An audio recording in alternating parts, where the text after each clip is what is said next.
அது என்ன பண்ணிருக்க? சிந்தனை கலைக்காத. அப்பா சிந்தனை சிற்பி, இதெல்லாம் செவத்துல கிறுக்கி வச்சிருக்க. கிறுக்கலாதே இல்ல வெறும் கிறுக்கலா. 15 லட்சம் ரூபாய் திட்டம். என்னது? ஆமாப்பா, மூர்த்தி இண்டஸ்ட்ரீஸ் உருவாயிட்டு இருக்கு. இதே ஊர்ல இந்த மூர்த்தியுடைய தொழிற்சாலை ஆரம்பமா போகுது. இதான் பிளான். இந்த இடம் இருக்க இதுதான் மூர்த்தி சாருடைய பர்சனல் ரூம். இதெல்லாம் மெஷினரி, அதாவது இந்த இயந்திரங்களை பொறுத்துற இடம். அதெல்லாம் கோரம் மொத்தம் 220 ஏக்கரா. அதெல்லாம் உனக்கு ஒண்ணும் புரியாதே, பழைய மூர்த்தின்னு நினைக்காத. நான் எங்கேயோ போய்கிட்டு இருக்கேன். நீ எங்க வேணாலும் போ, ஆனா எந்த இடத்துல போய் நிப்பேன்னு மாத்திரம் சொல்லிடும். கிண்டலா இருக்க? இன்னும் 3 மாசம் இந்த மூர்த்தி யாருங்கிறத இந்த உலகமே தெரிஞ்சுக்க போறது. ஆமா, நீ 1ஆம் நம்பர் போயிட்டு இந்த ஊர்க்காரங்களுக்கு தெரியும், இன்னும் இந்த உலகத்துக்கு வேற தெரியுமா? அப்பா, உனக்கு மகனா பிறந்ததுனாலேயே நானும் பைத்தியமா இருக்கணும்னு என்ன கட்டாயம்? ஃபாதர், இந்த மூர்த்தி தொழிற்சாலை உருவானதுக்கு அப்புறம் உலகத்துல துணி பஞ்சமே தலை காட்டாத. அது எப்படி? அப்பா, இந்த முந்திரி கொட்டை இல்ல? ஆமா, முந்திரி கொட்டை. அதுல இருந்து இந்த மூர்த்தி காட்டன் பஞ்சு செய்ய போறோம். பஞ்சுக்கு தான் இன்னைக்கு ஏகப்பட்ட டிமாண்ட். இது முந்திரி கொட்டையில இருந்து பஞ்சா எவனால பண்ண முடியும்? எங்கிட்ட இருக்க ஐடியா. ரஷ்யாக்கார மாத்திரம் இதை கேட்டான் என்ன தூக்கிக்கிட்டே போயிடுவான். ஏன் இந்த மாதிரி கிறுக்குன்னு இந்தியாவில் இருக்கான அவங்க ஒரு எக்ஸிபிஷன் கொண்டு வைக்கவா? உங்ககிட்ட போய் என் திட்டத்தை சொன்னேன். என்னுடைய இந்த திட்டம் வெளியில தெரிஞ்சா என்னையே 20 லட்சம் ரூபாய் கொடுத்து வாங்கறதுக்கு கியூல நிப்பான். எனக்கு என்ன பைத்தியமா? சொல்ல மாட்டேனே, தொழிற்சாலையை நானே தான் நடத்த போறேன். தெரியும்டா, இந்த மாதிரி எதையாவது சொல்லி என் சொத்தெல்லாம் அழிக்க பாக்குறியா? நான் கொடுக்க மாட்டேன். உன் சொத்தா? டிம்பர் வெறும் மரத்தை வித்து 1 லட்சம் ரூபாய் சேர்த்து வச்சிருக்கிறேன். என் தொழிற்சாலையில அடிக்க போறேன் கோணிங்க. அதுக்காகமா ஒரே செக்ல 15 லட்சம் ரூபாய் தர ஒரு ஆளை பிடிச்சிட்டேன். என்னடா உளற? மயக்கம் வருது இல்ல? என்னுடைய இந்த ஐடியாவை கேட்டு ஒரு பெண், ஒரு பெண் அசந்து நின்னு என்னையே 1/2 மணி நேரம் பாத்துக்கிட்டு இருந்தா. என்னையே 1/2 மணி நேரம் பாத்துக்கிட்டு இருந்தா. நிஜமாவா? உங்க அறிவுக்கு நான் அடிமை. தயவு செஞ்சு இதை வெளியில சொல்லிடாதீங்க. பணம் பூராவும் நானே தரேன். நான் என் அறிவை முதல்ல வைக்கிறேன். பணம் பூராவும் அவ போடுறா. லாபத்துல ஆளுக்கு பாதி. ஒரு பெண்ணு 15 லட்சம் தரேன். அட்வான்ஸே 2 லட்சம் தரேன். நான் தான் மதிப்பா வேண்டான்னுட்டேன். பிளான காயத்துல கொண்டு வரேன், அப்புறம் கொடுத்தா போதும்ட்டேன். அவ யாரு? இந்த தேவி ரோட்ல பெரிய பங்களா இருக்க தெரியுமா? ஆமா, யாரோ பூனால இருந்து வந்திருக்காங்களா, கோடீஸ்வரன் சொல்றாங்க. யார் சொன்னது அவர் கோடீஸ்வரர்? அவர் சொத்துல பாதி நம்ம ஆளு. பேரு ஆஷா, அரை கோடீஸ்வரி. அவர் வீட்லயே தான் இருக்கா. ஒண்ணும் இல்ல, பஞ்சு திட்டம். பிரமிச்சு போயிட்டா. உன்னை சொல்ல மாட்டேனே, இந்த முந்திரி கொட்டையில இருந்து பஞ்சு தயார் பண்றேன்னா அதுல வேஸ்டா போற தாது பொருள்ல இருந்து மூர்த்தி ஃபேஸ் பவுடர், மூர்த்தி ஸ்னோ, மூர்த்தி டூத் பேஸ்ட் எல்லாம் தயாரா இருக்கு. என் பேர்ல ஒண்ணு ஸ்டார்ட் பண்ணாடா. குறுக்க பேசாத. அந்த ஆஷா என்ன தெரியுமா சொன்னா? இப்பேற்பட்ட அறிவாளியை பெற்ற அந்த அப்பாவை நான் உடனே பார்க்கணும், அவர் காலை தொட்டு கும்பிடணும்னா. நான் தான் அவசரப்படாத, சமயம் வரும்போது அழைச்சிட்டு வரேன்னு இருக்கேன். நிஜமா வர சொல்றேன்? ஆமாப்பா, ஆனா அவகிட்ட ஒரே ஒரு பொய் தான் சொல்லிட்டேன். உங்களுக்கு எப்படி இந்த அளவுக்கு அறிவு விருத்தியாச்சு? ஒரு தர்ம சங்கடமான கேள்வி கேட்டான். அதுக்கு நான் எங்க அப்பா என்ன வெளிநாட்டு காமிச்சு படிக்க வச்சான்னு சொல்லிட்டேன்ப்பா. உன்னை பத்தி எனக்கு ரொம்ப நாளா ஒரு டவுட். இன்னைக்கு தானே நீ என் புள்ள. சட்டு போட்டு நான் அவள்கிட்ட பணத்தை வாங்கி தொழிற்சாலை ஆரம்பிச்சிடு. ஆமா, அவளுக்கு எப்படா பாக்கலாம்? அது ரொம்ப ஈஸி. அதெல்லாம் எப்போ ஏற்பாடு பண்ணியாச்சே. எதுக்கு நான் இப்போ போய் பிக்ஸ் பண்றேன் ஒரு அப்பாயின்மெண்ட். சீதா, நேத்து நம்ம டாக்டருக்கு ஒரு பெரிய விபத்து நேர்ந்தது தெரியுமா? விபத்தா? ஆமா, நம்ம சோபா இருக்கானே, டாக்டர் கைய பிடிச்சு கடிச்சிட்டா. ரத்தத்தை நான் கூட பார்த்தேன். பாவம் டாக்டர் ரொம்ப பொறுமைசாலி. என்கிட்ட சொல்லவே இல்லையே. ஏன் டாக்டர், அதுக்கு மருந்து ஏதாவது போட்டீங்களா? இன்னும் அதெல்லாம் ஒண்ணு இல்ல. ஒரு இன்ஜெக்ஷன் எடுத்துட்டா இப்ப பரவாயில்ல சார். சோபா இப்படி நடந்துகிட்டது இல்ல, நான் ஒரு பெரிய மனோதத்துவத்தை உணர்ந்துகிட்டேன். மனோதத்துவமா? என்ன டாக்டர் சொல்றீங்க? ஆமா சார், உங்க மகள் சோபா என் கையை கடிச்ச உடனே நான் சிரிச்சேன். உடனே அவோ வலி எடுத்தா அழுவாங்களே, நீங்க சிரிக்கிறீங்களேன்னு கேட்டான். இதுல இருந்து வலி எடுத்தா அழணுங்கிற உணர்ச்சி அவளுக்கு இருக்கு இல்லீங்களா? எஸ் டாக்டர், நீங்க அனுசரிக்கிற முறைகள் எல்லாமே வினோதமா தான் இருக்கு. ஆமா சார். உதாரணமா இந்த மாதிரி நோயாளிங்க தாகம் எடுக்குதுன்னு சொன்னா நாங்க உடனே சாதம் சாப்பிட்டா தாகம் தீர்ந்து போயிடும்னு உண்மைக்கு புறம்பா சொல்லுவோம். இதை அவங்க புரிஞ்சுக்கிறாங்களான்னு பார்ப்போம். இந்த அடிப்படையில தான் நாங்க மனோதத்துவ சிகிச்சையே செய்யறோம். ஓ, ஐ see.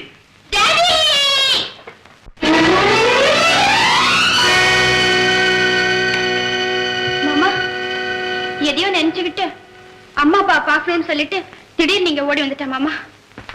வாமா சோபா, வா. மாட்டேன். உங்க வீட்டுக்கு வந்தா டாடி திட்டுவாரு. சோபா, எங்க வீடா? இல்லம்மா, இது உன் வீடு. நீ சிறப்பா வாழ்றதுக்காகத்தான் நான் இந்த வீட்டையே வாங்கினேன். நான் திட்டமாட்டேமா, நிச்சயமா உன்னை திட்டமாட்டேன். மாட்டேன். உங்களையும் அம்மாவையும் பார்க்கணும் தான் வந்தேன். பார்த்துட்டு நான் போறேன். டாட்டா. சரி. நீ போக கூடாதுமா. வாமா, உள்ள வாமா. அம்மா முன்ன ஒரு தடவை வந்த இல்லையா, அப்போ நீ ஏன் வந்து, எதுக்காக வந்து, இன்னொரு தடவை வந்து அடிப்பேன்னு டாடி சொல்லல. ஏன் டாடி இப்ப கூட நான் அடிப்பேங்களா? சோபா, இல்லம்மா, இல்லை. என் கண்மணியை நான் எந்த காலத்திலையும் அடிக்க மாட்டேம்மா, அடிக்கவே மாட்டேன். வாமா. அப்பா கூப்பிடார, வாமா. நீ ஏன் சொல்ல? இது எங்க வீடு, எங்க அம்மா, எங்க அப்பா. நீ போய் தட்டு விட்டு. நான் அம்மா அப்பா கூட டிஃபன் சாப்பிட போறேன். நீ ஏன் கேட்கறதுக்கு? அம்மா, எனக்கு டிஃபன் தருவியா? நான் சாப்பிடலாமா? உனக்கு இல்லாதம்மா, வா.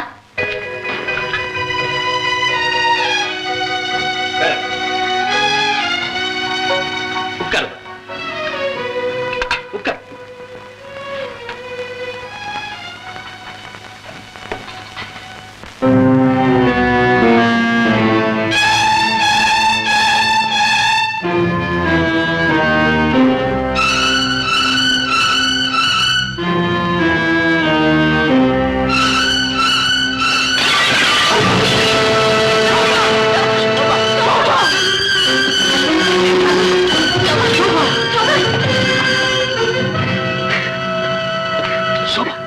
என்ன இது நான்சென்ஸ்? இந்த மாதிரி அக்கிரமம் செய்யக்கூடாது, அட்டகாசம் பண்ணக்கூடாதுன்னு உனக்கு எத்தனை தடவை சொல்லியிருக்கிறேன்.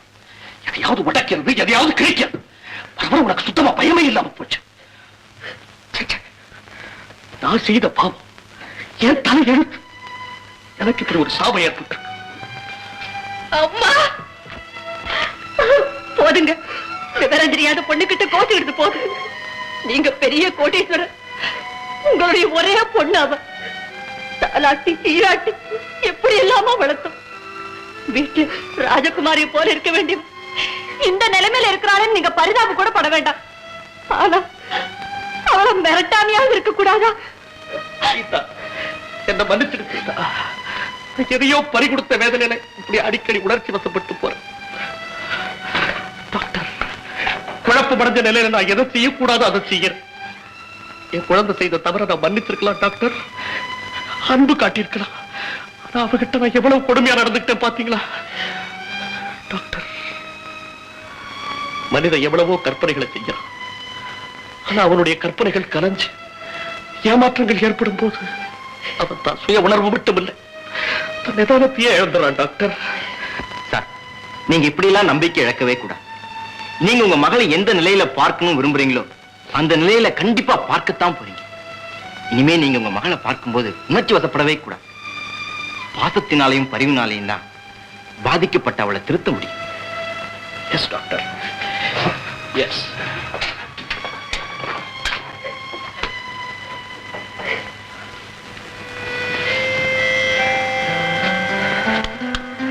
சோபா, என்ன மன்னிச்சிடுமா. நான் உன்னை ரொம்ப திட்டேன்ல, உன் டாடியை நீ மன்னிக்க கூடாதா? Come on, my child. Come on. Daddy, அம்மா அப்பா என்ன மன்னிச்சுட்டாரு. நான் அப்பாவை மன்னிச்சுட்டேன், எல்லாரையுமே மன்னிச்சுட்டேன்.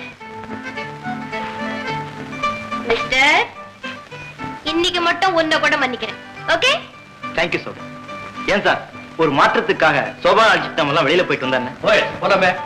சீதா, நீ ரெடி தானே? அப்ப போலாம் வாங்க. வாமா.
சோபா தனியா போகாதமா நிலாமா டாக்டர் சோபா தனியா போறா அவளுக்கு நீச்சல் கூட தெரியாது டாக்டர் சோபா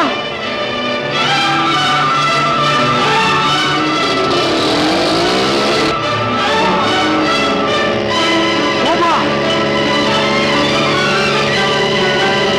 இங்க சோபா சோபா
டெம்பரேச்சர் இருக்கு அவ்வளவுதான் சீக்கிரத்திலே குணம் ஆயிரும் தேவை இருந்தா போன் பண்ணுங்க நான் மறுபடியும் வந்து பார்க்க thank you doctor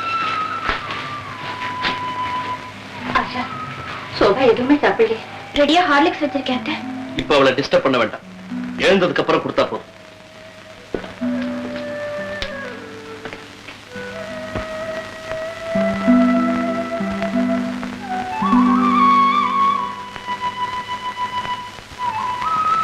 sofa sofa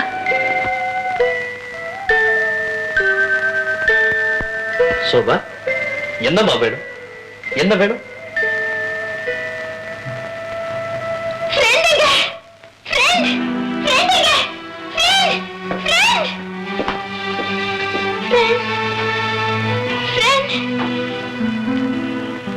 sofa இங்க பாருமா என்ன பாரு ஃப்ரெண்ட் வருவாருமா என்ன பாருமா சோபா பேசாம படுத்து நீ என்ன தனியா விட்டு எங்கேயும் போயிடாத ஃப்ரெண்ட் என்ன தனியா விட்டு எங்கேயும் போயிடாத இல்ல சோபா உன்னை விட்டு நான் எங்கேயும் போக மாட்டேன் பேசாம படுத்து மாட்டேன் அப்புறம் நான் தூங்குன நீ என்ன ஏமாத்திட்டு போயிடுவ இல்ல சோபா நான் சொன்ன பேச்சு நீ கேட்க அப்பதான் நான் இங்கேயே இருப்பேன் உன்னை விட்டு நான் எங்கேயும் போக மாட்டேன் பேசாம படுத்துக்குமா சரி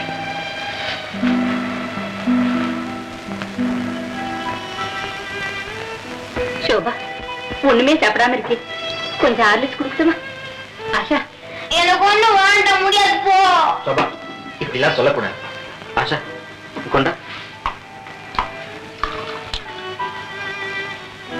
சோபா இப்படி பிடிவாதம் பிடிக்காம சொன்னபடி கேட்கணும்